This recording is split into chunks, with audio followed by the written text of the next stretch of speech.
Bonjour à toutes et à tous, bienvenue à cette deuxième journée de Imaging the Future et de cette troisième journée de NIF Extended, notre symposium de conférences et de tables rondes. Bienvenue à cet événement Rise of the Robot Artists. Je vais vous apporter quelques éléments de contexte à pourquoi en fait on a organisé cette discussion aujourd'hui. Peut-être que certains ou certaines d'entre vous savent ou ont suivi qu'on a annoncé avec le soutien de la ville et du canton de Neuchâtel l'ouverture future d'un nouvel espace culturel qui s'appelle la Tour du Fantastique, qui sera un espace qui sera dédié, voilà, comme son nom l'indique, au fantastique, et notamment du coup, à l'illustration, au concept art, qui est une dimension primordiale dans la création des univers que on finit finalement par découvrir dans les livres, à l'écran ou dans les jeux vidéo. Et dans ce contexte, nous organisons un certain nombre d'activités. On a en ce moment même 5 concept artistes de Suisse et de France qui sont en train de travailler pendant 5 jours à la Villa, derrière des portes closes, pour donner corps et en fait visualiser l'univers d'une nouvelle de Magali Bossy, qui est une auteure lausannoise, jeune auteure lausannoise. Et d'ailleurs, mercredi, elles révéleront, ils et elles, on vernira en fait le travail qu'elles ont fait à la Villa vers 18h30. Ce sera l'occasion, je vous invite à y aller. Et donc l'idée, c'est aussi de pouvoir interroger le concept art et Imaging the Future, c'est une série d'événements qui sont liés à l'innovation et aux technologies. Donc comment faire interagir le concept art et la technologie, quoi de mieux que de parler de l'intelligence artificielle dont on parle énormément ces derniers temps et qui bien sûr soulève un certain nombre de problématiques pour les artistes. Mais c'est pas moi qui vais faire cette discussion, c'est plutôt nos invités, quand j'ai le plaisir de pouvoir vous introduire. Il s'agit de Nathalie Dicci, qui est professeure à l'Université de Lausanne, et Johan Rochel, qui est cofondateur de Ethics et également professeur à l'EPFL. Et puis bien sûr, notre excellent modérateur Stéphane Laurenceau, journaliste à la RTS. Je vous laisse prendre place et vous souhaite une excellente séance.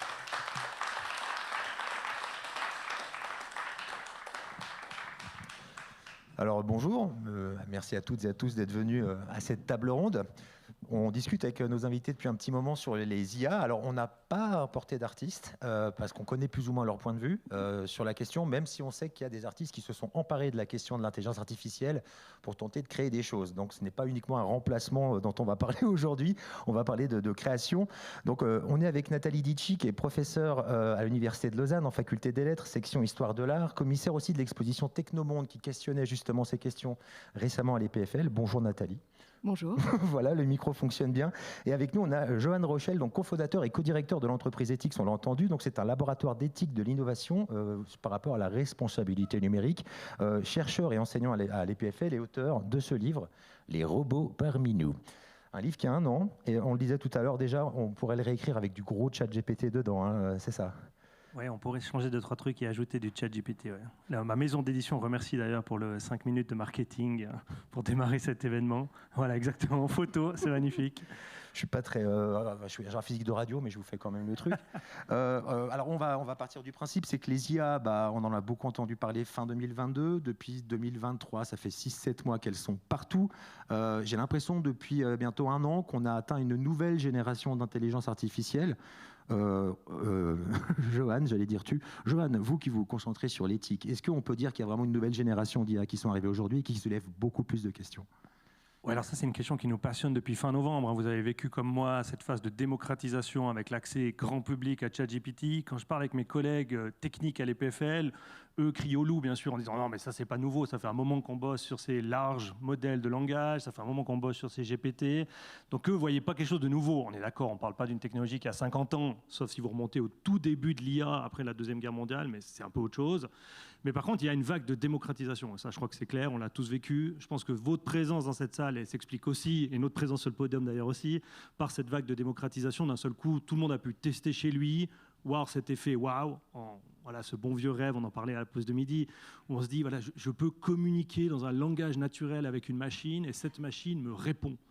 Et donc là, bien sûr, ça pose plein de questions éthiques, plein de questions juridiques, plein de questions, moi je les appelle des questions de récit, hein, sur comment on veut essayer de raconter une histoire, qui sont ces robots, qui sont ces machines. Vous avez vu le titre est intéressant, on parle des robots artistes.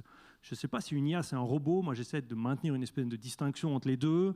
Vous avez vu le trailer du NIF au début, hein, un récit très très fort, hein, on a une espèce de robot-machine qui est d'ailleurs un peu avec des formes humaines, qui se réveillent. Voilà, tout ça c'est des récits, ils sont en permanence autour de nous. Et ils ont une certaine charge, portée éthique, parce qu'ils nous mettent sur certaines pistes plutôt que sur certaines autres pistes. Nathalie, pour parler art, histoire de l'art, quand on a vu arriver ces Midjourney, Stable Diffusion, DALL-E 2, etc., est-ce qu'on peut planter un gros clou en disant là, il y a un changement grave qui est en train de se mettre en place, ou un super changement qui se met en place par rapport à ces centaines d'années d'histoire de l'art? Est-ce qu'il y a, c'est le nouveau pinceau? Alors, je ne sais pas, je pense qu'effectivement, ça a passionné forcément les artistes et tous les créatifs, en fait, hein, qui forcément se sont mis à tester ces logiciels qui, vous parliez de récits aussi, proposent un certain type de représentation et donc qui demandent à ce qu'on comprenne leur fonctionnement pour que les images générées deviennent intéressantes. Parce qu'à mon sens, si je fais un usage assez lambda de Midjourney ou autre, les résultats sont assez pauvres.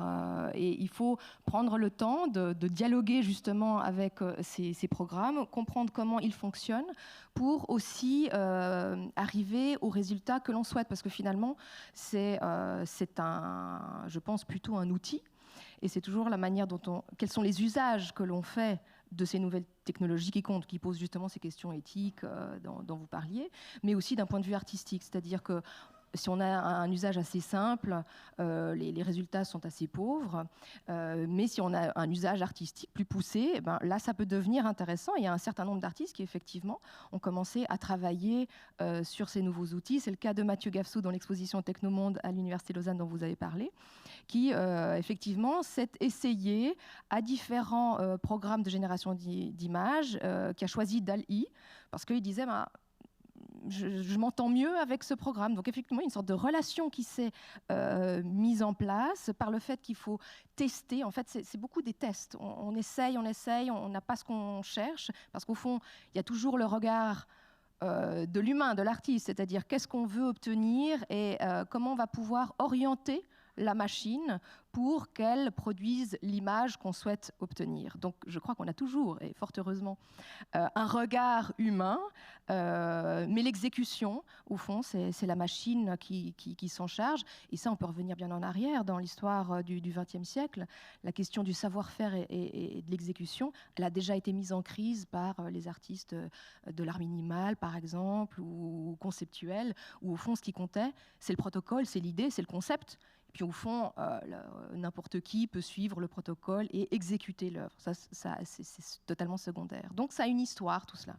Le savoir-faire, d'accord, mais là on parle des savoir-faire, c'est-à-dire que quand on a un Midjourney, c'est pas un artiste qui va interpréter ce qu'on lui dit, c'est des centaines d'artistes qui ont été compilés, algorithmés, à qui on dit bah voilà, fais avec ça, digère-moi ce que je viens de t'écrire et sors-moi quelque chose. Et c'est un artiste qui propose 4 versions différentes à la fin de ce que vous y avez demandé.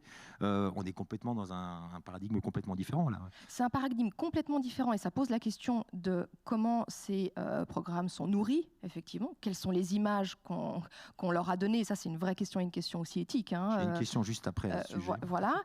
Mais ça change aussi la manière de créer, puisque en fait, on passe par la description textuelle. On doit lui dire « j'aimerais un coucher de soleil avec tel éclairage, etc. » Donc, c'est une autre manière de créer qui passe par la formulation textuelle d'un prompt pour obtenir une image. Et donc ça demande aussi un autre mécanisme qui est presque inversé, je pense.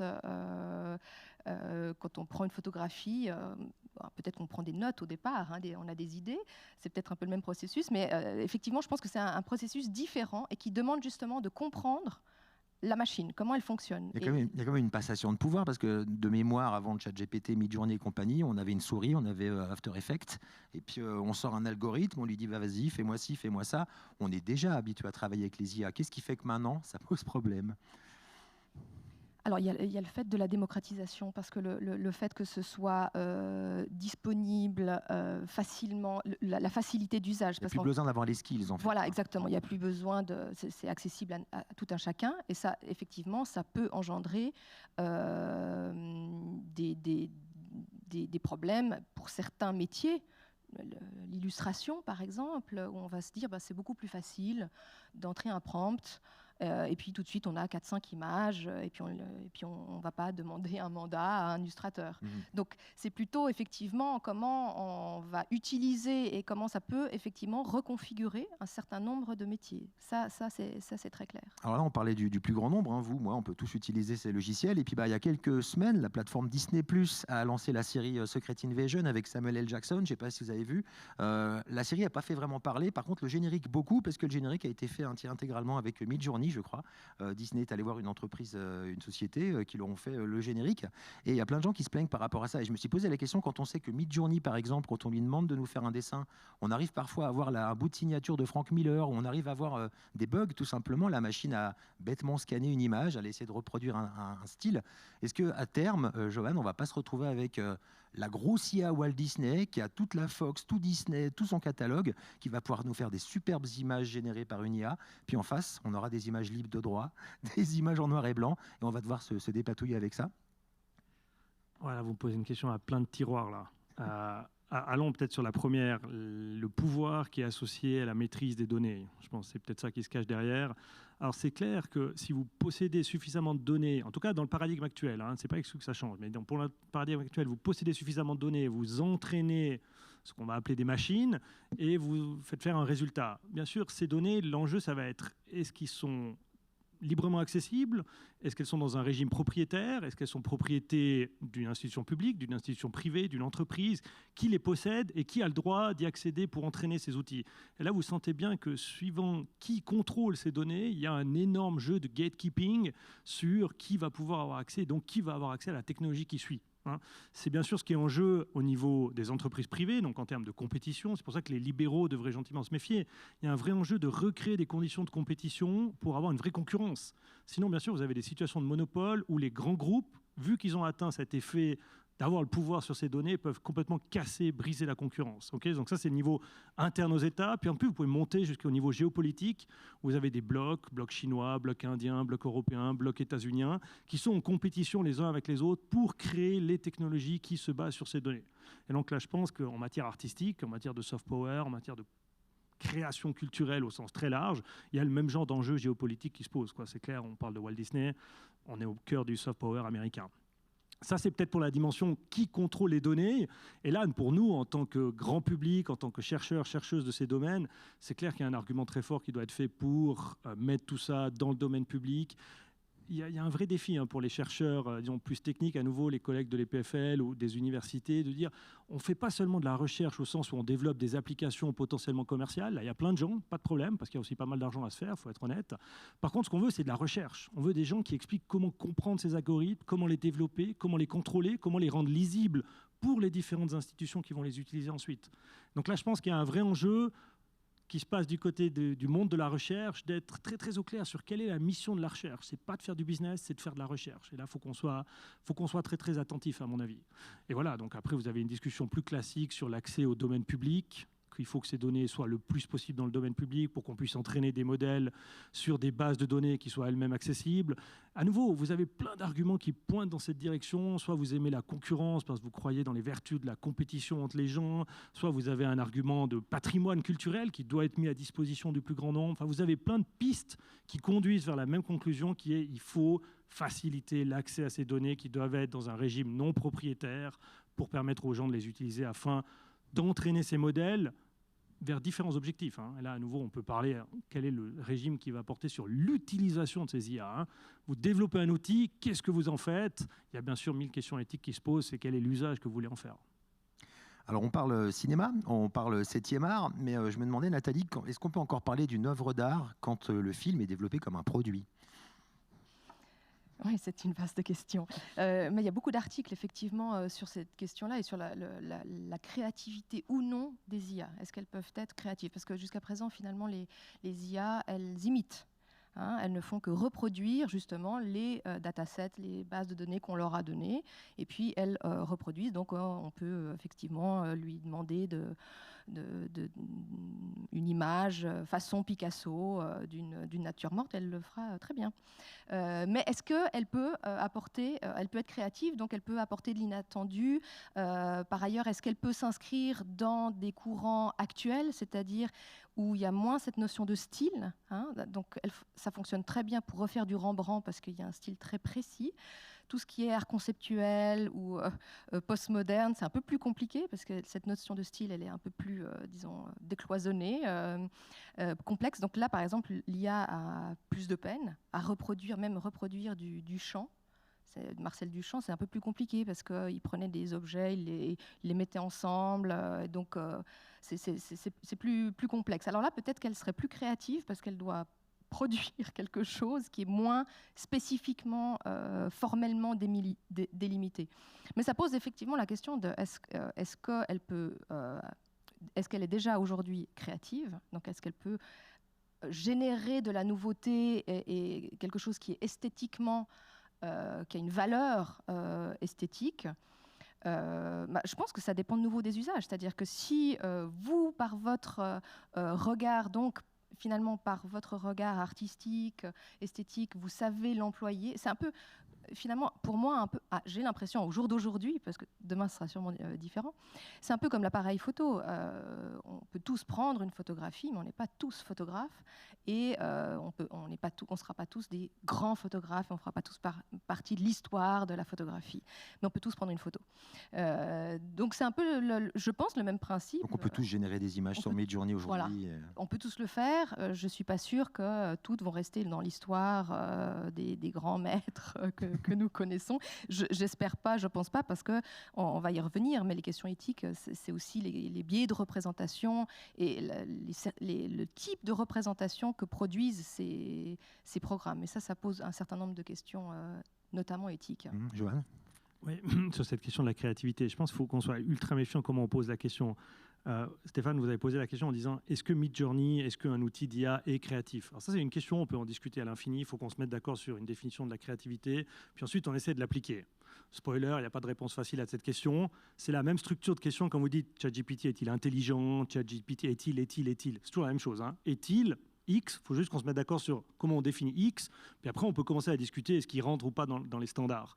Par contre, la question peut-être plus intéressante, me semble être, c'est un artiste avec ce genre d'outils, est-il toujours créatif comme avant? Alors on peut avoir une réponse quantitative, il est plus créatif ou moins créatif, ou alors qualitative, il est créatif différemment. Et là, on ouvre une complètement autre piste de réflexion qui porte beaucoup moins sur l'outil, mais comme disait Nathalie, sur l'usage qui est fait de l'outil. Et moi, ça me frappe, pour prendre un autre exemple, quand on parle avec les journalistes, est-ce que ChatGPT va mettre sous pression les journalistes? Réponse courte, oui. Maintenant, la question, c'est souvent, est-ce qu'on va avoir un robot journaliste qui écrit tous les articles? Je ne sais pas si c'est la question la plus intéressante. C'est possible, je ne dis pas que c'est impossible. Mais disons, comment le journaliste que vous connaissez, on en a un sur le plateau, comment est-ce qu'il va changer son travail avec cet outil? Et c'est comme l'artiste avec cet outil. C'est plus intéressant que l'outil lui-même est-il créatif, il me semble. Alors, oui, tu veux rajouter quelque chose ? Pour rebondir, justement, je reviens à l'exposition Technomonde à l'université où Mathieu Gafsou a utilisé Dall-E. Et moi, ce qui m'a frappé, c'est qu'on reconnaît Mathieu Gafsou, on reconnaît son travail. Donc, il a utilisé Dall-E, mais au fond, il en a fait un certain usage qui est le sien. Et donc, pour l'instant, ça me rassure un peu, dans le sens que si on a cette question de la concurrence, j'ai l'impression que... Il y a une réinterprétation appropriée. Ouais. On parle d'éthique, justement, on parle des États-Unis. C'est quand même eux qui ont lancé tout ça, Google Bard, Midjourney, OpenAI et compagnie. On ne parle pas de la Chine, parce qu'on ne parle pas le chinois, mais je pense qu'ils sont dans le match. On va parler de l'Europe. L'Europe qui investit 240 millions d'euros pour tester les IA avant le déploiement. On est en 2023. Est-ce que c'est une fausse bonne idée, Johan ? De tester avant le déploiement, donc ? Le déploiement d'une IA sur le marché, ils veulent les tester dorénavant. Non, c'est les Américains n'ont pas fait. C'est une très bonne idée. Alors là, c'est de nouveau une question avec 14 tiroirs, mais on va aller avec le premier. J'aime bien les meubles. Ouais, je sens que vous êtes un homme à tiroirs. On va aller. La question, c'est la gouvernance des technologies. Ça, c'est la grande question. Donc, le sous-chapitre, c'est la gouvernance des technologies d'IA. Et là, on est dans un discours, pour le coup, depuis de nombreuses années, qui est celui de l'innovation à tout prix, quasiment. Hein. Si vous me suivez, vous suivez OpenAI, vous suivez leur communication, je vous encourage à suivre sur Twitter tout ce qu'ils nous proposent. C'est pas très compliqué. Si vous adoptez pas cette technologie hier plutôt qu'aujourd'hui, vous êtes le dernier des nuls. Vous êtes vraiment le dernier des derniers, vous n'avez rien compris, le sens de l'histoire. Cette analogie qui tombe toujours, c'est celle du train. Vous montez dans le train. Si vous loupez le train, vous êtes foutu. Mais dans cette image du train, mais tout est faux. Il n'y a pas un seul train, il n'y a pas une seule gare, il n'y a pas de timing précis du train qui part. Vous pouvez tout oublier dans cette analogie. Par contre, elle est très puissante. C'est vraiment, si on vous dit, vous êtes à Berne, vous êtes élu en octobre au Parlement fédéral, vous devez réguler ces technologies, le train. Si tu ne montes pas dans le train, tu es vraiment nul. Tu es le dernier des derniers, quoi. Donc, l'Union européenne a choisi une autre piste, elle a dit non, il faut qu'on reprenne un contrôle politique sur ces technologies. Ce paradigme de l'innovation, on développe, puis on teste en live sur les gens. Simplement, on rend accessible. Hein. C'est ce qu'on fait depuis fin novembre. Ils sont rendus accessibles avec un couvert de communication. On est là pour expérimenter. Au fond, tout ça est une grande expérience. Vous êtes au fond les cobayes et les travailleurs qui bossent gratuit pour nous. En plus, il faut complètement changer de paradigme là. Et là, l'Union européenne, avec le AI Act, donc la régulation à venir sur l'IA, qui est en phase de négociation finale, on dira, renverse ce paradigme et dit non, avant d'arriver sur le marché, vous devrez montrer patte blanche en termes de conditions de sécurité, de stabilité, enfin voilà, il y a toute une série de critères qui vont un peu porter sur, ça dépend quel type d'IA vous avez. Vous avez des IA plus ou moins dangereuses ou plus ou moins potentiellement risquées pour le grand public, pour la démocratie, pour la société, et donc vous aurez des conditions à remplir qui sont beaucoup plus élevées. Et donc on se rapproche, si vous faites le parallèle, avec le monde de la pharma.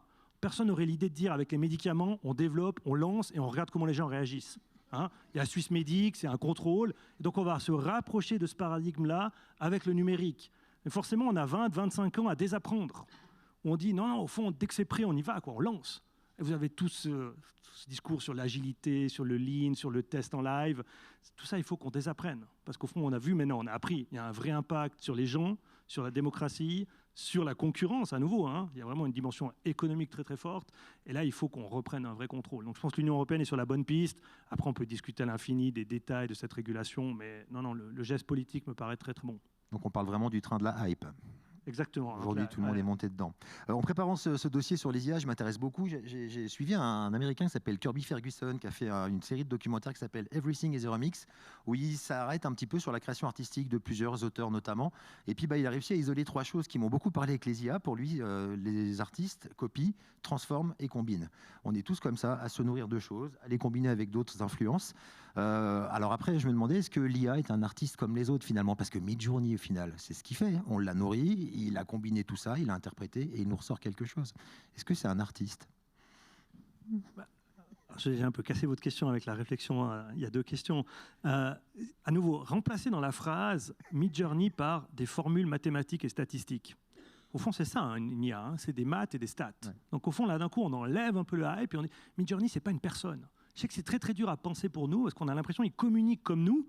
Hein, vous avez vu de nouveau, on repense du trailer du NIF, on a l'impression que c'est ça derrière. Un ChatGPT, on a l'impression que c'est un truc comme ça. Mais non, ChatGPT, c'est des lignes de code, c'est des stats, c'est des maths. Il n'y a personne.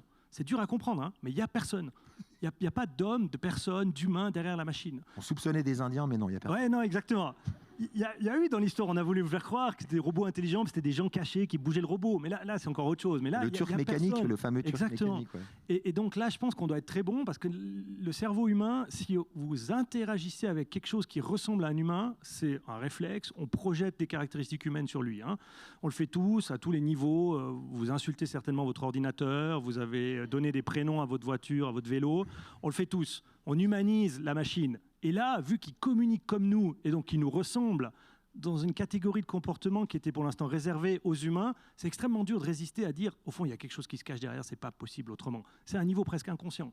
Et donc, ChatGPT, Dali, est-il un artiste? Moi, je pense que cette question, elle est, comme je vous ai dit avant, je pense qu'elle est fausse. On est sur une mauvaise piste quand on la pose comme ça. Et la question disparaît quand je vous dis, les lignes de code et de statistiques sont-ils un artiste? Puis là, vous voyez que la question, au fond, elle est un peu absurde. Ça revient à est-ce qu'on veut un produit ou est-ce qu'on veut... voilà, la suite de ma question, c'était est-ce qu'on veut des créations industrielles ou bio? Parce qu'on en est là aujourd'hui. Est-ce qu'on veut quelque chose qui a été pondu par une bouillie numérique, ou est-ce qu'on veut que ce soit un humain avec ses erreurs qui nous ait fait les choses? Est-ce qu'à terme, on va avoir un peu ce genre de, pas de clivage, mais les images vont être notées avec attention, celle-ci est 100% humaine, celle-ci... Mais dans la question, il manque l'option qu'on a évoquée depuis le début de la discussion, c'est l'humain avec la machine. C'est pas la machine ou l'humain tout seul. Ça, au fond, c'est les deux options. Ouais, on peut en discuter. L'humain tout seul, notamment, mais l'humain avec la machine, je pense que c'est ça la vraie question. C'est ce qu'on a déjà aujourd'hui dans la presse, au cinéma, des effets spéciaux, le Photoshop. On a déjà ça aujourd'hui. Absolument. Si ce n'est que d'un seul coup, pour l'instant, on est on est assis avec une machine qui nous aide, et demain, c'est la machine qui sera assise et nous qui allons l'aider. À nouveau, ça, je pense, c'est vraiment du discours. Ah ouais, non, c'est toujours moi qui utilise la machine. Il n'y a pas d'autre manière de faire pour l'instant. Pour l'instant, elle ne fait rien toute seule. Si on lui demande pas, si on n'entre pas un prompt, elle donne rien. Donc elle a besoin qu'on la guide, qu'on l'oriente. Et ça, c'est encore nous qui décidons. Et c'est nous qui choisissons aussi, parce qu'elle propose. Et puis ensuite, ça aussi, c'est un travail, et ça s'inscrit totalement, en tout cas, dans les pratiques contemporaines artistiques, c'est ce travail de sélection. Vous avez un certain nombre d'artistes aujourd'hui, notamment photographes, qui estiment que dans notre régime des images d'abondance iconique, on ne doit plus produire des images, il y en a déjà trop. L'artiste, c'est celui qui va piocher, choisir, sélectionner parmi les images existantes, et notamment ce qui se trouve sur le web. Donc on fait de la curation aujourd'hui. De la curation, il devient un éditeur et un curateur, absolument. Et au fond, c'est un peu ça aussi, sur Midjourney et DALL-E, comme je disais, sinon c'est pas très intéressant, c'est qu'est-ce que vous allez lui faire faire, et ensuite, qu'est-ce que vous allez choisir? Une fois que vous avez choisi, comment vous allez utiliser cette image? Est-ce que vous allez l'imprimer? Sur quel format? Comment vous allez la montrer? Enfin, il y a un nombre incalculable de choix artistiques, formels que vous devez faire à partir des simples résultats que vous propose la machine. Donc, et ça, en fait, on peut revenir au début du computer art dans les années 60, où les premiers, enfin, c'était d'abord des scientifiques qui ont commencé à utiliser l'ordinateur pour créer des dessins, c'est-à-dire pour l'utiliser à une autre logique qui était celle de l'ordinateur à l'époque. Donc c'était des scientifiques parce que c'était les seuls lieux où on avait des ordinateurs, hein, c'était donc dans des grandes universités notamment. Et là, c'était déjà de faire un autre usage, et c'était en fait des lignes de code, effectivement, et le dessin ensuite était exécuté par la machine. Mais au fond, déjà là, se posait la question, est-ce que ce dessin peut avoir, par exemple, le copyright, parce que qui est l'auteur? Et il y a le cas de Michael Knoll, qui est justement un des pionniers de ce qu'on appelle le computer art, hein, l'art informatique, qui, dans les années 60, a fait valoir auprès à Washington, du lieu où on donne donc le copyright, le droit d'auteur sur son image générée par ordinateur. Et au départ, on lui avait refusé le copyright au motif justement que c'était un ordinateur qui avait produit le dessin. Et puis, il est revenu en argumentant que c'était lui qui avait programmé. Donc la machine, elle n'a rien fait toute seule. C'est lui qui a dû dire à la machine, je veux que tu fasses ça de cette manière-là, avec effectivement toujours des données aléatoires, parce qu'effectivement, il y a toujours à la fois des instructions fournies et une dimension aléatoire, donc une part de contrôle qui échappe effectivement à l'humain. Mais enfin, il y a quand même un certain nombre de contraintes et d'instructions données. Et il a finalement eu le droit d'auteur sur son image. Mais donc, vous voyez, ça a une grande histoire, une longue histoire. Et au fond, voilà, avec ces nouvelles technologies, sont à nouveau posées ce type de questions-là, parce que la question de l'auteur et donc les questions juridiques se posent aujourd'hui. Et comme vous disiez par rapport aux réglementations, ça va tellement vite qu'on arrive toujours un peu en retard. C'est-à-dire qu'on est tout le temps en train de réagir aux questions qui se posent aujourd'hui, qui probablement vont encore évoluer demain avec une vitesse folle. Donc c'est aussi le gros problème, c'est qu'on vient toujours un peu en retard. On a allumé le feu et on se demande comment on va l'éteindre. Voilà. Johan, vous voulez rajouter quelque chose? Oui, juste sur cette question alors, en prenant l'excuse du droit d'auteur pour commencer la discussion, au début, il y avait une analogie, vous avez demandé, est-ce que c'est un nouveau pinceau? Là, je pense que ça vaut quand même le coup qu'on soit honnête de dire non, alors c'est plus complexe qu'un pinceau comme objet, et donc ça nous amène sur la question que Nathalie mentionne à l'instant. Si on prend tout ça comme une chaîne de création, hein, donc avant on avait le peintre avec le pinceau, personne n'aurait dit, quoique peut-être, l'artisan qui a préparé le pinceau, il contribue à sa manière au tableau final. Ça paraît pas complètement fou de penser ça. Vraiment, si vous avez un excellent artisan qui vous prépare un matériel picobello, il contribue à la réalisation artistique. Bon, vous me passerez cet argument. Par contre, avec ChatGPT, là, c'est clair qu'on est dans d'autres types d'instruments, beaucoup plus complexes que le pinceau, qui sont eux-mêmes le produit de la création humaine, voilà, d'équipes, de développeurs, de designers qui ont créé cet outil. Et donc, si maintenant on prend la création artistique finale, une image, un film, un texte, il y a toute une chaîne de création qui est beaucoup plus complexe qu'on doit dérouler. Alors, dans le cadre du droit d'auteur, ça va être des réflexions économiques pour savoir au fond qui a le droit de dire c'est mon image, qui a contribué. Et là, vous avez plein de possibilités pour réinterpréter. Est-ce que cette liste de créateurs qui ont contribué, c'est encore la bonne manière d'approcher les choses? On sent bien qu'elle est complexe, hein. C'est-à-dire qu'on doit remonter tout au début de peut-être au début de la recherche qui a rendu possible les outils de type ChatGPT. Sans eux, il ne se passerait rien de tout ça. Donc ça, c'est une première approche qui est peut-être compliquée. Il faut qu'on tire cette chaîne et qu'on voit qui a contribué, combien. Et donc ensuite, on va avoir une réflexion monétaire pour dire, ah ben voilà, étant donné que tu as contribué 13,9%, tu as le droit aux 13,9% du produit de vente. Bon, ça va être compliqué. Par contre, maintenant, il faut qu'on invente un autre critère, hein. Une fois qu'on a réglé la question de qui a la propriété de cette image finale, comment on peut rendre justice au travail des humains qui ont été dans cette chaîne de création. Et qu'est-ce qu'on a là comme idée à développer pour rendre justice? Ben voilà, si vous suivez le droit de la propriété intellectuelle, l'exercice de base, c'est de dire on donne des droits pour motiver les gens à se lancer dans ce genre d'entreprise, hein. C'est-à-dire, si vous n'aviez pas les droits sur ça, il y a tellement de risques que vous faites piquer l'image dès que vous l'avez fini, au fond, personne ne se lance. En tout cas, c'est la réflexion de base du droit de la propriété intellectuelle. Donc, pour récompenser les auteurs, les créateurs, les créatrices, on crée un droit de la propriété intellectuelle qui permet ensuite de récupérer son investissement. Et donc, comment on garde cette idée de base avec des outils beaucoup plus complexes? Et ça, c'est un vrai défi pour le domaine de l'IP, de la propriété intellectuelle, pour les juristes, pour les philosophes, pour le régulateur, bien sûr, qui va devoir changer certaines choses dans le droit de la propriété intellectuelle. Et on a en arrière-fond, je pense, des vraies questions philosophiques que Nathalie a évoquées. C'est qu'est-ce que c'est la création? Qui est un créateur? Est-ce qu'une machine peut avoir les caractéristiques d'une création, d'un créateur? Ou est-ce qu'il faut que ce soit un humain? Enfin voilà, il y a des très très belles questions philosophiques qui se cachent au cœur du droit d'auteur, quoi. Il y a des choses qui sont en train de se passer aussi. Je reviens sur Disney parce que c'est un peu les plus gros, c'est les plus sympas de tous. J'ai cru comprendre, enfin, j'ai pas compris, même c'est sûr et certain qu'aujourd'hui, un acteur qui signe un contrat chez Disney doit accepter de se faire scanner des pieds à la tête, doit accepter de donner une empreinte de sa voix, des fois qu'il ait une overdose de cocaïne et qu'il puisse pas finir son film.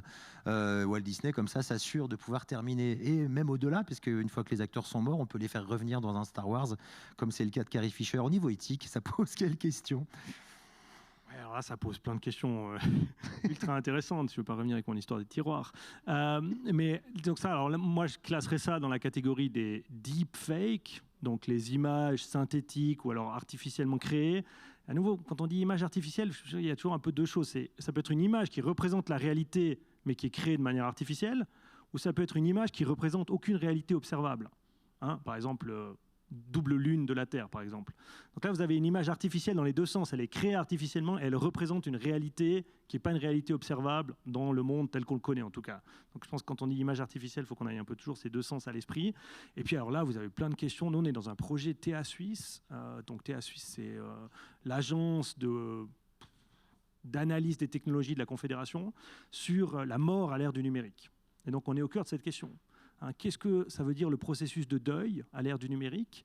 Comment on va transformer les souvenirs qu'on a la plupart du temps en photo, hein? Vous avez peut-être une photo de vos grands-parents chez vous. Pour l'instant, la photo ne bouge pas. L'étape suivante, c'est Harry Potter, hein? L'image bouge. Et ça, technologiquement, c'est à portée, on est bien d'accord. L'image d'après, c'est un espèce d'avatar en 3 dimensions de votre grand-mère décédée dans votre salon. L'image d'après, c'est l'interaction. Vous vous rappelez la fameuse série Black Mirror avec l'épisode de l'interaction avec la personne décédée. Et tout ça, on y est technologiquement. C'est plus vraiment la technologie qui va poser problème. C'est la réflexion éthique, juridique, sur la propriété des données, sur est-ce que c'est souhaitable en termes de processus de deuil à titre individuel, à titre collectif, ou au contraire, est-ce qu'on retient, entre guillemets, les morts et qu'on devrait les laisser partir? Et là, c'est clair que les différents outils d'IA, de langage naturel, qui nous permettent d'être dans cette interaction qui a l'air très authentique, qui a l'air très vrai, mais qui repose, comme on a dit avant, sur des stats, sur des maths, sur des données. Est-ce qu'on en veut ou est-ce qu'on n'en veut pas? Et je pense qu'au final, ça, c'est une question presque individuelle qu'on doit se poser. Alors c'est arrivé, hein, je crois qu'en Corée du Sud, une émission télé Ouais, bien a numérisé une maman, puis sa fille a pu la voir, donc elle était en larmes, etc. Je me demandais par rapport à la création de toutes ces images, je vais revenir à la question. En France, pardon, on a eu cette émission où il a interviewé les gens qui étaient morts. Oui, ouais. On a eu Dalida qui est revenu en interview. Coluche, c'était Thierry Ardisson. Exactement. Et voilà, ça c'était, comme question philosophique par une émission de télé grand public, ça c'était fantastique. Mais la question qu'on se posait, c'était de se dire que déjà, dans le temps, on se faisait tirer le portrait par un peintre parce qu'on avait un souvenir de la grand-mère qui avait été peinte. Ensuite, ça a été la photo. Et puis aujourd'hui, c'est modélisé en 3D, reconstitué par des IA. C'est une suite logique, selon vous, Nathalie, de l'être humain avec des nouveaux outils? Moi, je suis un peu mal à l'aise. Je serais mal à l'aise, mais je crois que c'est très personnel. Et puis, probablement que les futures générations, ce sera normal. Enfin voilà, ce sera entré dans les us et coutumes. J'en sais rien en fait. C'est Black Mirror, quoi. Ouais, je saurais pas dire, mais c'est pas impossible. Ou alors effectivement, ça n'apporte pas grand chose et on se rend compte que c'est pas. Il y a parfois des innovations. Enfin, par exemple, quand l'e-book est sorti, on a parlé la mort du livre. Hein, c'était la fin du livre papier. Puis en fait, on se rend compte que non. Dans les usages, on aime toujours avoir un livre papier. Donc, peut-être ça va jamais, et surtout quand on parle de la mort, c'est quand même très très particulier avec un rapport du pays, la culture, il y a des rapports très différents, des rites différents, donc peut-être qu'on n'arrivera pas jusque là, ou peut-être dans certains pays oui et dans d'autres non, je ne sais pas. Mais ça pose la question effectivement de l'hyperréalisme de ces nouvelles technologies et du deepfake effectivement, et dans un certain nombre de cas, de nouveau, des usages qui peuvent être plutôt politiques, visés à duper, à la désinformation. Ouais. Et alors là, je suis beaucoup plus inquiète. Et on est beaucoup plus dans le présent. C'est là que je voulais venir justement, parce vous avez peut-être vu les photos du pape avec sa doudoune, vous avez vu Donald Trump se faire ceinturer par des flics à New York. Enfin voilà, tout ça c'était merci Dali et Midjourney. Je me demandais aujourd'hui, vu qu'on est tous la tête dans le téléphone, qu'on est dans une société 100% numérisée, on va pas se mentir, hein, on a plus la tête dans le téléphone qu'à l'horizon aujourd'hui. Est-ce que il va falloir à un moment donné utiliser une forme de blockchain, une forme de cryptage pour valider le fait que l'information que vous venez de voir est une information officielle? Est-ce que c'est un chemin qui va être obligatoire dès lors où on a ouvert la boîte, on ne peut pas la refermer et on se rend compte qu'il faut qu'on réfléchisse très vite parce qu'il y a beaucoup de gens qui vont être impactés. Donc qu'est-ce qu'à terme, c'est ce qu'Adobe a prévu de faire, hein. Adobe avec Photoshop a Firefly, qui est une intelligence artificielle qui génère des images, à part qu'elle va se servir dans des images libres de droit, des images où vous ne risquez pas de vous faire attaquer en justice derrière, et elles seront watermarkées avec un cryptage qui certifie que c'est bel et bien l'auteur de cette image. Est-ce que, Johan, d'après toi, on va se diriger gentiment vers un Internet, l'Internet du tout gratuit, puis l'Internet du tout vérifié, qui sera certainement payant? Oui, je pense que c'est la direction dans laquelle on va aller. Préparons-nous à un monde où on ne pourra plus discerner l'artificiel du non artificiel en termes d'images, de films, de textes. Vous me direz, on y est peut-être déjà, ça se discute, mais disons qu'on va y être bientôt. Et là, mes collègues de l'EPFL, souvent on a l'espoir que la technologie va être le problème et la solution. Hein, que quelqu'un va trouver une manière de détecter si c'est créé par une machine ou non. Alors eux sont très très pessimistes pour vous dire, ils disent non, n'espérez rien de la technologie, c'est une espèce de course où celui qui crée l'image est poursuivi par celui qui veut la détecter, mais c'est une course qui continue sans fin, et donc la technologie vous donnera au mieux des mieux un espèce de pourcentage de chance que ça a été créé par une machine. En gros, vous ne pourrez rien faire.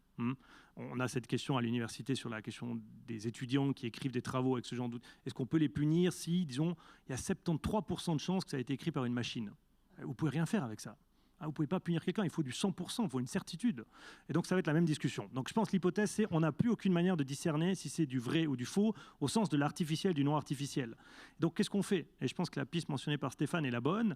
On va avoir besoin d'émetteurs d'informations certifiés qui disent là, ça s'est vraiment passé.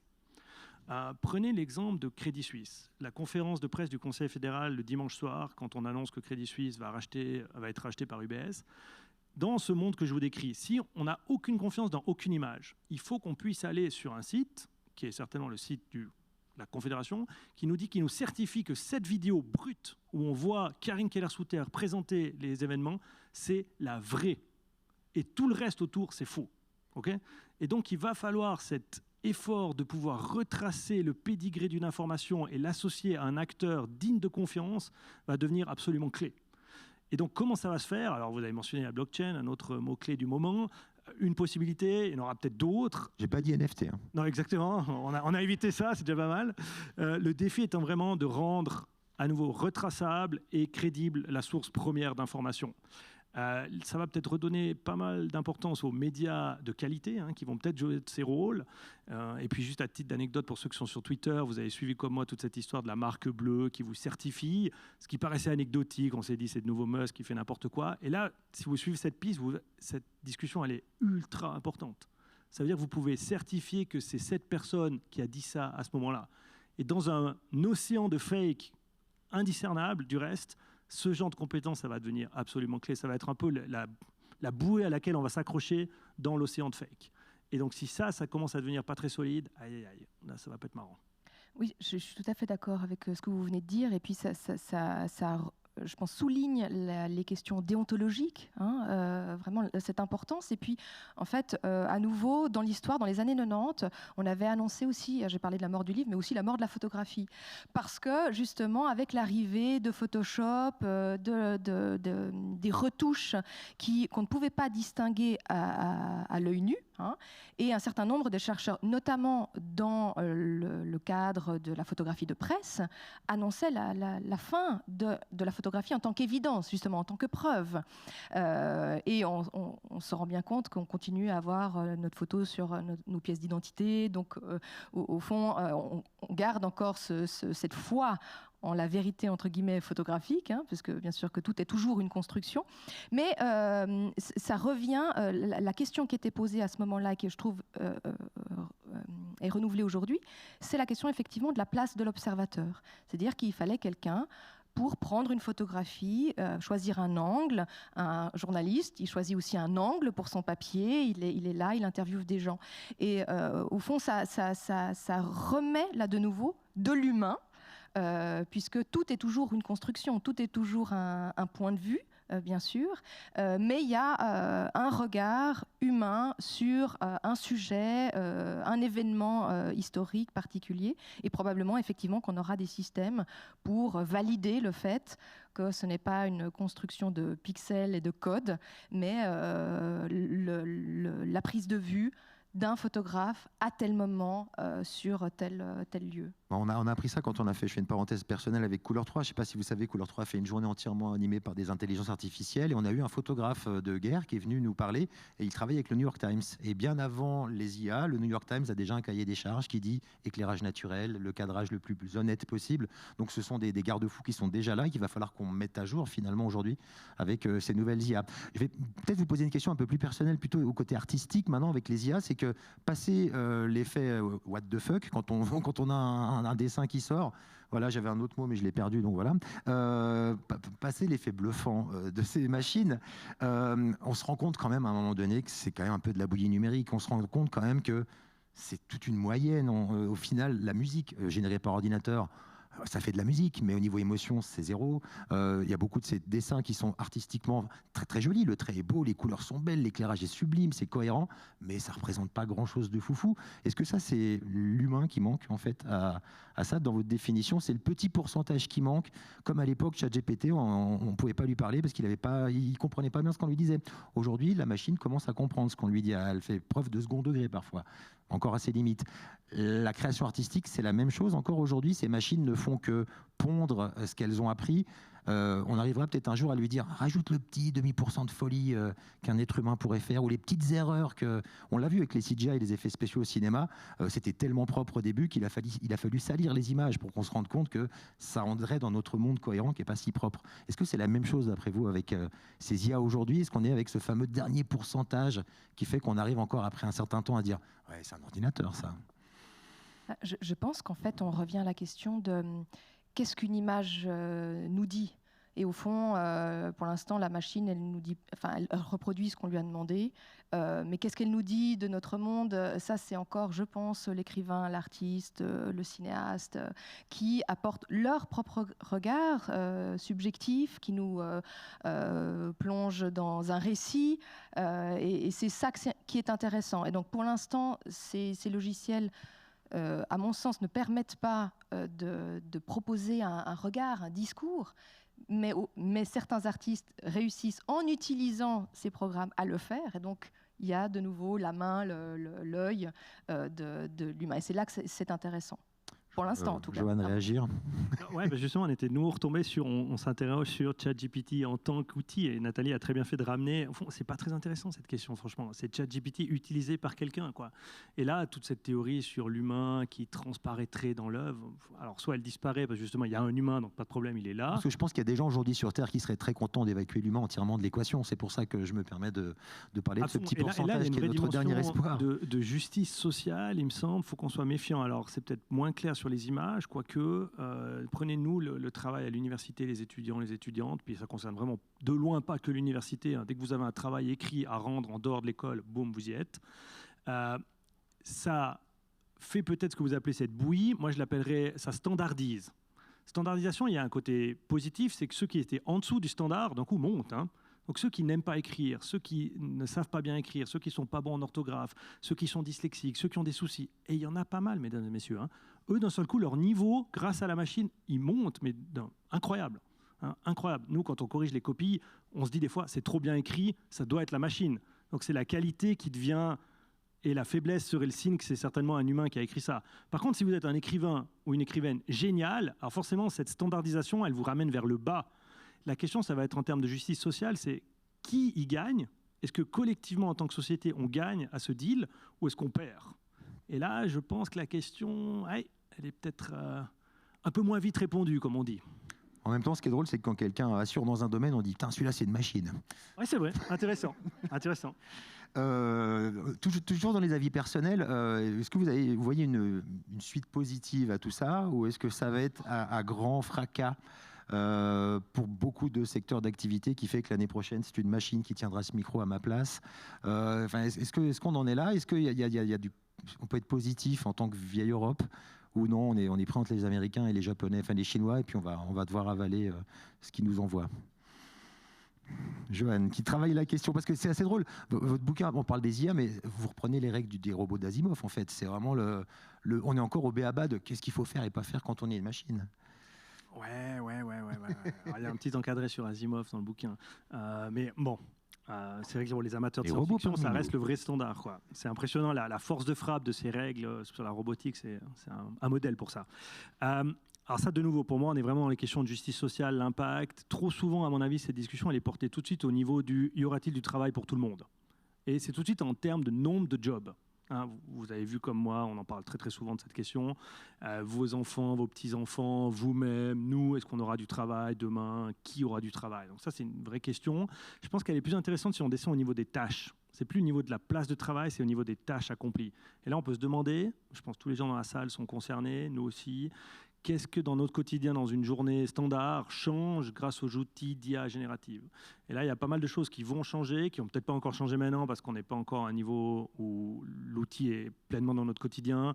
Ça va donner à nouveau un coup d'accélérateur quand Microsoft l'aura mis dans les outils de robotique standard, pas de robotique, de bureautique standard. Donc vous l'aurez dans Excel, vous l'aurez dans Word, vous l'aurez dans PowerPoint. C'est le petit trombone qui va. Voilà, il sera déjà là, comme quand vous écrivez votre mail puis qui complète la phrase. On fait plus vraiment attention, puis ça sera encore à un tout autre niveau.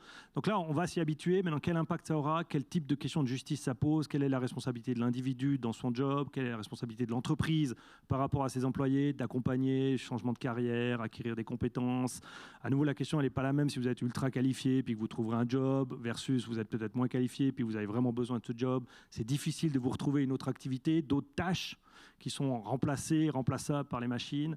Et où est-ce qu'au contraire, c'est la responsabilité de la collectivité? C'est une question d'état social, au final, qu'on doit se préparer à prendre vraiment 30-40% d'une génération de force de travail qui ne travaillera pas au sens classique du terme.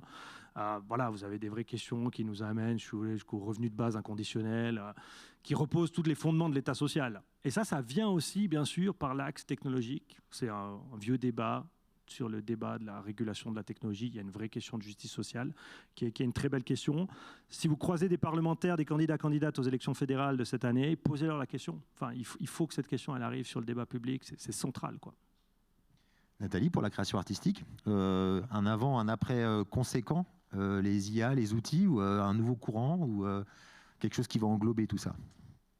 Je sais pas, je saurais pas dire si ça va créer un nouveau courant, si en tout cas un certain nombre d'artistes contemporains se sont frottés à ces IA et plutôt les déconstruisent en fait, où on montre le mécanisme, et c'est là que je trouve que c'est intéressant, et à mon sens les artistes sont là pour ça, c'est-à-dire en fait prendre du recul et nous faire réfléchir sur ces outils, nous amener justement avec un regard, un angle différent. Donc je pense que c'est précisément la création, sous toutes ses formes, qui peut faire ça, qui peut nous amener à réfléchir sur ces outils. Je ne sais pas si ça va amener... Alors ça amène certains effectivement mouvements, disons peut-être esthétiques. Je ne sais pas si ça va durer, c'est un peu difficile comme les NFT, c'est un peu difficile de... Non, mais l'esthétisme, on en parlait aussi, d'imaginer que ces machines sont nourries par des banques d'images et que aujourd'hui, quand on demande de dessiner une femme, elle est sexualisée. Alors ça, c'est des vrais... on parlait d'éthique, ça c'est des vraies questions. C'est effectivement quels sont les biais représentationnels que ces générateurs d'images prolongent avec certaines normes de beauté, avec certaines ethnies clairement sous-représentées. Si vous demandez à... alors probablement que ça a évolué depuis, parce qu'ils corrigent sans cesse, mais si vous demandez... donne-moi l'image d'un médecin, docteur en anglais, bon, c'est pas genré, est-ce que c'est plutôt une femme, quel âge, quelle couleur de peau, quel physique, voilà, donc ça a des vraies conséquences sur en fait les représentations qui sont générées par ces logiciels, et il y a eu un certain nombre effectivement d'artistes et de personnalités qui ont assez vite réagi en justement dénonçant en fait ces biais représentationnels qui sont ici justement de quels sont les datasets qu'on a donnés à ces machines qui justement reproduisent. Donc si on lui dit les standards de beauté c'est tel, eh bien la machine reproduit, elle ne fait qu'imiter, elle ne fait que donner ce qu'on lui a. Donc qu'est-ce qu'on lui a donné? Ça c'est une vraie question éthique Comment on nourrirait justement une base de données éthique, Johan par exemple? Alors là, le message que moi, je suis sûr de faire passer là-dessus, non, ça va tout droit. On rentre dans cette question par la question du biais. Une base de données, c'est un reflet de la réalité à un certain moment. Bon, ça n'existe pas une base de données non biaisée.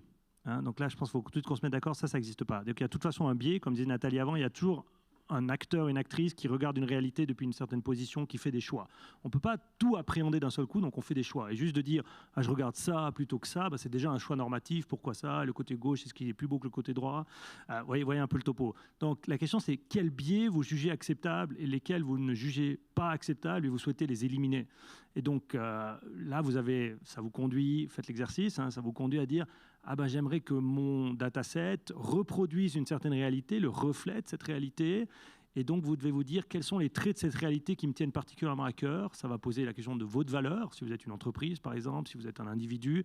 Qu'est-ce que vous aimeriez éviter de reproduire comme clichés, préjugés, impact négatif sur des groupes sociaux? Et donc là, on aura des réponses très différentes selon nos convictions personnelles. La loi va aussi donner une réponse, bien sûr, dire voilà, ce type de discrimination, prenez l'article 8 de la Constitution fédérale, vous avez une liste de paramètres de discrimination qu'on juge inacceptables. Voilà, on dit ça, on ne veut pas.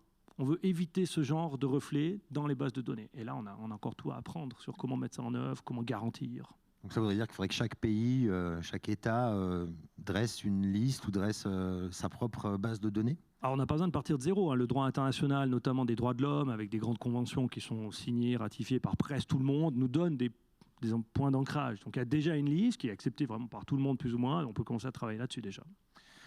Ok, on va peut-être pouvoir lancer les questions maintenant. Je ne sais pas si vous avez des questions dans le public. J'en ai essayé d'aborder pas mal de thèmes. Il y a énormément de choses dont on peut effectivement parler. On n'a même pas abordé encore, c'est un tout petit peu la musique générée par IA aujourd'hui, les voix qui sont remplacées par IA, Microsoft capable de nous sampler la voix après 3 secondes et d'en proposer 5 différentes.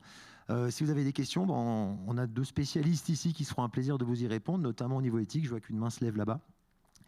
Parce que ça soulève énormément de questions qu'on se pose après plus d'1 an et demi de déploiement de ces nouvelles technologies. Petit message pour la régie, et ça serait possible de baisser un peu la lumière, qu'on voie les gens? On remercie la régie, donc. Ah, oui, on est filmé. J'ai une question. Oui. J'espère que c'est bon en anglais. Le micro plus près. Oui, oui. I often think about this, utilizing robots in everyday world, and you touched very well upon this, because regulatory problems, ethical problems, we have with many things, and I think we can resolve them. But I often think robots will do like simple work when we have a goal, maybe even better than us. But in art, which is like highest form of existence, at least for me, will they be able to make the connection, the emotion with the public, as you said? Because when I look at for example, you talked about paintings, art, film, but also in music. When I look into two artists, one is doing the things properly, content is good, correct? But the other one is doing it, the content and the emotion too. And you look only into this one. This is like highest level. Will the robots and AI will be they able to reach this highest level of? Le fameux pourcentage, the famous percent I talked about earlier about what the difference between a human and a machine. That's the right question, or did I miss something? C'était ça, vous avez compris? In French, it's good. Or do you want in English? Je comprends. Okay. Alors, de nouveau, je parle en premier, puis Nathalie amènera la touche artistique. Moi, ce que j'ai compris de votre question, faisons une distinction entre le produit de la création artistique et le processus de la création artistique. Alors, moi je serais beaucoup plus sceptique que mes deux autres collègues sur est-ce qu'on va pouvoir distinguer le produit ou non. Painting, music, je pense que si on vous fait écouter en mode dégustation de vin à l'aveugle, je pense que ça va être très, très, très compliqué de distinguer, mais enfin déjà maintenant, quoi. Pour l'instant, on arrive encore, si vous êtes connaisseur, techniquement, vous repérez les points où l'IA n'est pas encore très forte, par exemple pour les images, tout ce qui se passe au 3e, 4e plan est encore pas très bon, mais ça va s'améliorer maintenant. Donc, à mon avis, je pense qu'en format de test scrupuleux, vous ne savez pas qui a produit, ça va être très compliqué de distinguer. Et donc, toute cette théorie sur l'émotion du produit final, à mon avis, il est sur des bases assez tremblantes. Mais peut-être que je me trompe. Par contre, tout ce qui est art performatif, théâtre, danse, musique, jouer, où c'est pas seulement l'enregistrement, alors là, c'est complètement autre chose. Et là bien sûr, pour les artistes, il y a une carte à jouer qui est immense, c'est simplement d'être sur place. Ce qui fait la différence entre nous écouter dans un podcast et puis nous voir sur scène. Enfin voilà, là, c'est clair qu'il y a... Alors là, pour le coup, les robots n'y sont pas, ils n'y seront peut-être pas du tout. Moi, mais c'est la même chose quand même avec les œuvres. Ça n'a rien à voir de regarder une reproduction sur votre ordinateur que d'aller au musée, voir l'œuvre dans sa matérialité, qui peut être une impression ou bien un écran d'une œuvre numérique, mais vous êtes sur le lieu, c'est la fameuse aura benjaminienne qui est perdue par justement la reproduction mécanique. Mais je pense que... la même chose pour les photos et la musique. Je vois bien les tableaux, il y a la matérialité qui sauve le truc. Photo, musique. Je pense que si tu vas dans un musée voir un Gourski qui fait 2 mètres sur 6, ou si tu le regardes sur ton petit écran, ça n'a rien à voir. En partant de l'idée parce qu'il y a la dimension, il y a... Ce sont les deux produits de la même manière. Ouais. Imprimés donc de la même manière. Comment ça, imprimé de la même manière? C'est forcément une reproduction sur ton téléphone. Oui, mais justement pas digital. Ça a été vraiment créé, ensuite il y a du matériel. Et donc, quelle est la différence? Ouais, est-ce qu'on te remarque encore une différence? Midjourney ou un photographe? Ah, mais moi je pense justement que c'est pas très intéressant de savoir. C'est important de savoir si c'est Midjourney pour des photographies de presse, d'information, pour tout ce qui a trait à l'éducation, des choses comme ça, comme ChatGPT, le journalisme, l'éducation. Enfin, forcément que ça nous demande à nous de réévaluer comment on peut justement évaluer les étudiants. On doit se réinventer, s'adapter, parce que ChatGPT est là, ça existe. On peut pas aller à l'encontre, on doit s'adapter. Et puis en fait, un certain nombre sûrement de métiers vont devoir un peu s'adapter. Tu parlais des tâches, c'est un peu ça. En fait, il y a des tâches que la machine elle va faire pour nous, comme déjà avant. Elle calcule plus vite que nous, tant mieux. Donc nous, on va pouvoir faire normalement des choses plus intéressantes, espérons-le. Donc, mais dans la création, je suis pas sûre que ce soit intéressant de savoir que cette partie-là, pour l'émotion du public, elle a été faite par une machine ou pas. Je suis pas sûre que ça change l'émotion. Parce qu'au fond, c'est le résultat qui compte. C'est intéressant pour les... Parce que, par exemple, un tableau de Rembrandt, est-ce que ça compte de savoir que cette partie-là, c'est Rembrandt qui l'a peinte, mais vous savez que c'est l'atelier à côté?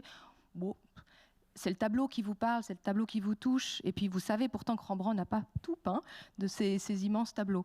Mais au fond, c'est Et puis, en revanche, pour moi, ça n'a rien à voir, une reproduction d'un Rembrandt sur votre téléphone portable et d'aller au musée, voilà, vivre l'œuvre, faire l'expérience de l'œuvre dans sa matérialité première.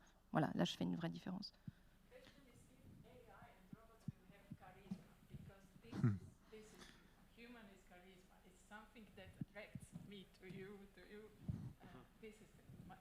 Mais oui, c'est vrai, mais il y a déjà, par exemple, au Japon, une chanteuse... Il y a Hatsune Miku. Voilà, c'est ça, et elle a des fans, et ils vont la voir en concert. Et puis, je crois que c'est aussi participatif, c'est-à-dire que les gens peuvent proposer des musiques générées, mais elle est vraiment gérée par de communauté. Un ballet d'ingénieurs qui la font chanter, parler, bouger.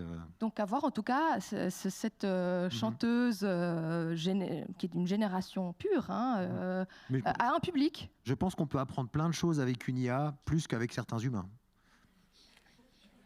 Il y a des IA qui sont assez humaines et des humains qui sont très artificiels.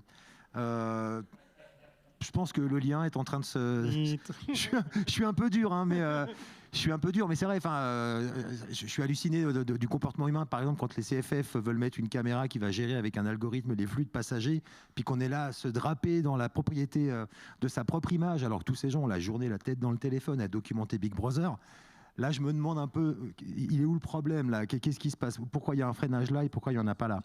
Donc c'est là où je parle d'humain artificiel, c'est que ça ne les dérange pas de documenter la Chine et les États-Unis, mais quand la Confédération veut juste essayer d'avoir des trains moins remplis, là ça pose problème. Donc c'est aussi qu'est-ce que les humains vont faire de ces technologies, comment on va les accueillir. D'ailleurs, je sais pas, je vais dévier, mais Big Brother, on n'en entend plus parler depuis Facebook. Hein. Big Brother, on n'en entend plus parler depuis Instagram. Alors pendant des années, c'était « Oh, Big Brother !» et là, ce qui est en train d'arriver aussi avec ces IA, n'oublions pas, c'est comme les CAPTCHA, en fait, c'est nous qui les alimentons, c'est nous qui les perfectionnons. Et puis un jour, on aura suffisamment fait le travail. Et là, effectivement, il va être très difficile de discerner si la musique a été faite par un humain qui veut vendre ou par une machine qui est programmée pour vendre. C'est pareil, c'est la même chose. Enfin, je ne sais pas si je me fais bien comprendre, mais voilà, ce que je dis aussi, c'est que les IA sont de plus en plus intelligentes et nous, je trouve qu'on est de plus en plus bêtes avec ces téléphones et ces outils qu'on nous offre. Donc finalement, le chaînon manquant, c'est nous qui allons faire le pas. Il nous répond même pas.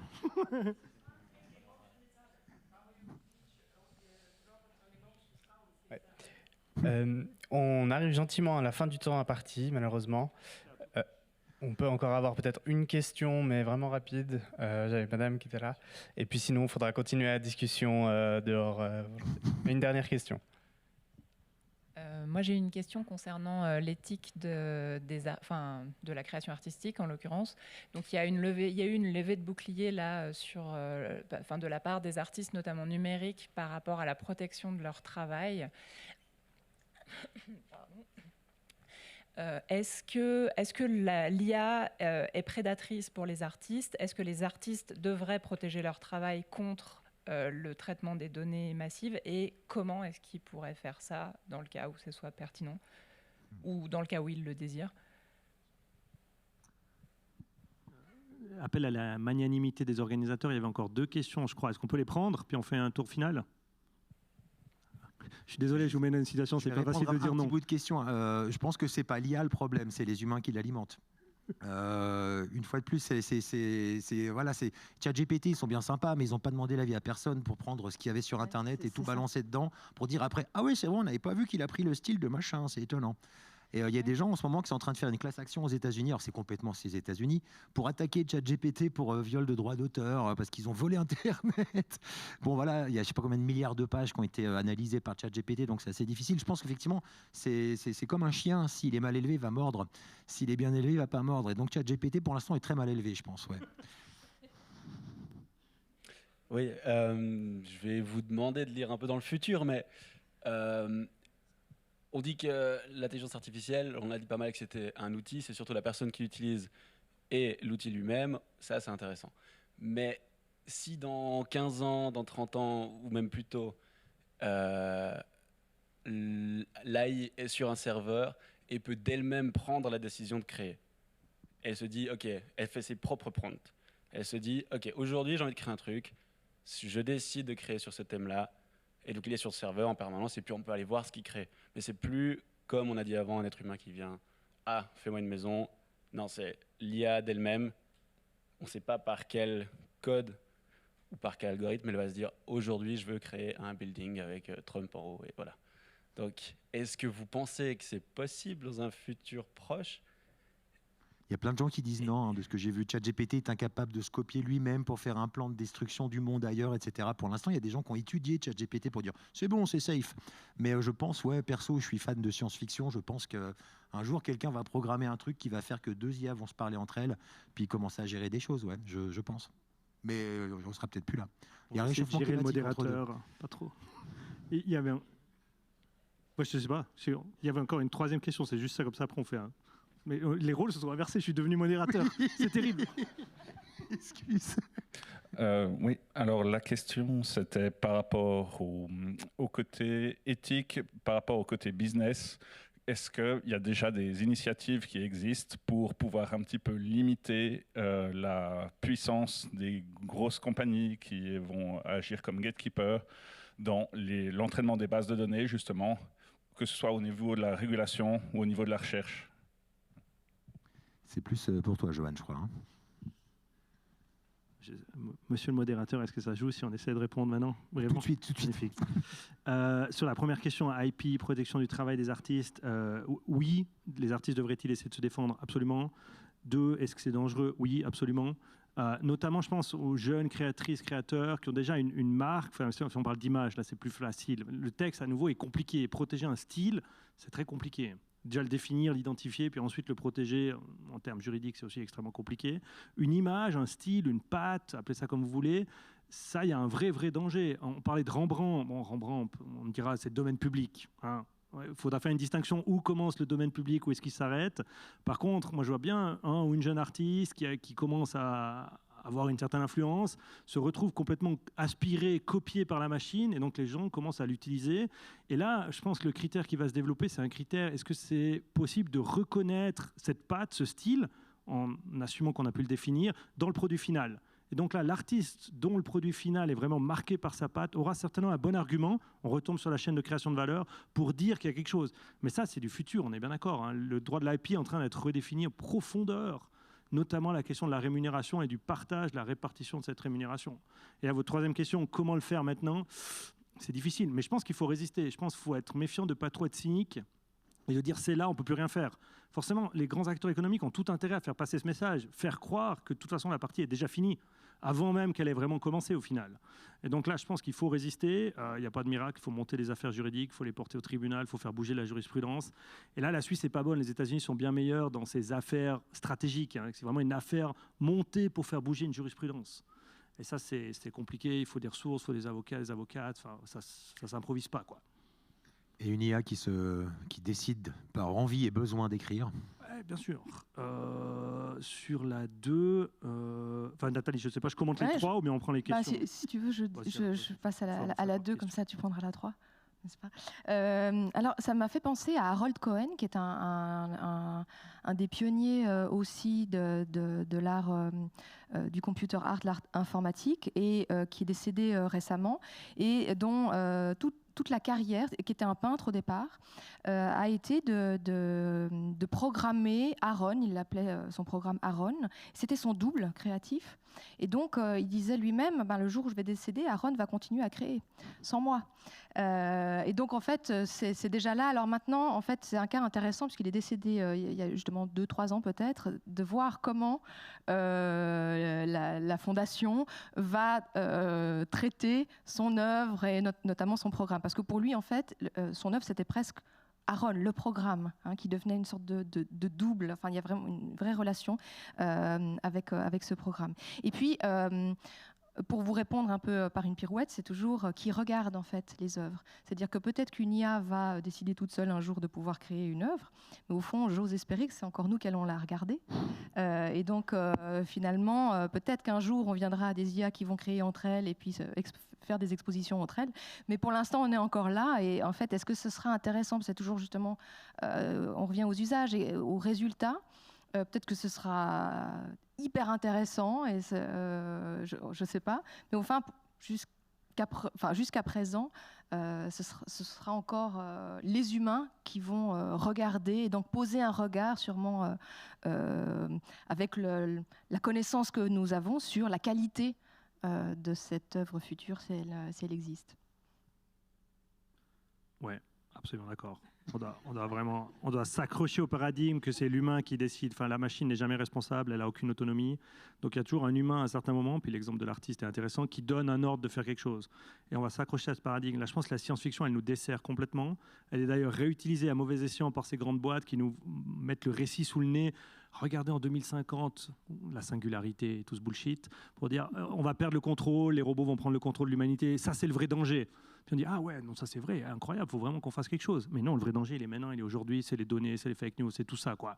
Donc là il y a un vrai, on cherche à divertir notre attention vers des problèmes qui n'en sont pas, qui n'en seront certainement jamais conceptuellement. Par contre, ce qu'on peut prendre, c'est sûr, c'est l'humain qui délègue une compétence à une machine, c'est lui qui est responsable de la délégation de compétences. Et là, on doit le tenir pour responsable, cette personne, cette entreprise, ce groupe. Il n'y a aucun doute, on est vraiment dans ce paradigme, quoi. Et puis sur la troisième question, alors là, vous nous offrez un boulevard, quoi. Il y a plein de mesures qui sont en cours. Maintenant, c'est un ensemble de mesures pour contrôler.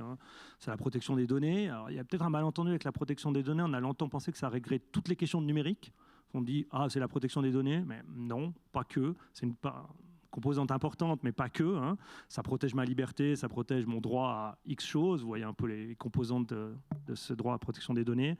Par contre, il nous faut plus. Il nous faut en tout cas un volet sur la compétition, recréer de la concurrence. Donc ça, c'est toute cette lutte sur les acteurs qui sont trop gros, les monopoles, les duopoles, les gatekeepers. Donc là, on doit casser des entreprises trop puissantes simplement pour le marché, pour recréer de la concurrence, parce qu'on croit aux vertus de la concurrence au sens large. Donc ça, c'est absolument un point. Et puis, il y a tout ce volet de la responsabilité. On doit accountability, on doit clarifier que les gens sont responsables quand ils mettent quelque chose sur un marché, quand ils font quelque chose. Donc on doit vraiment rappeler la responsabilité humaine. On retombe sur le paradigme. On rappelle l'humain dans le jeu, dire non, tu es responsable quand ça marche bien, c'est toi qui prends l'argent, pas de souci. Par contre, quand ça tourne mal, c'est aussi toi qui es responsable. Et là, il y a le régime de la responsabilité en termes juridiques, en termes éthiques, va certainement évoluer. Il va se complexifier, mais on doit s'accrocher à cette idée qu'il y a des humains derrière la machine et c'est eux qui doivent porter la responsabilité de ce qui se passe. Voilà le mot de la fin, l'humain et les IA. Oui, c'est vrai que ce ne sont pas que les IA. Alors merci beaucoup Nathalie Dichi d'être venue nous parler de tout ça. Merci Joanne Rochelle. Merci à vous, bon festival, amusez-vous bien. Merci au NIF d'aborder ces thèmes, de parler de science-fiction, de fantastique et d'autres choses de tous les jours. Ça fait plaisir. À l'année prochaine. Merci beaucoup et bon festival à vous.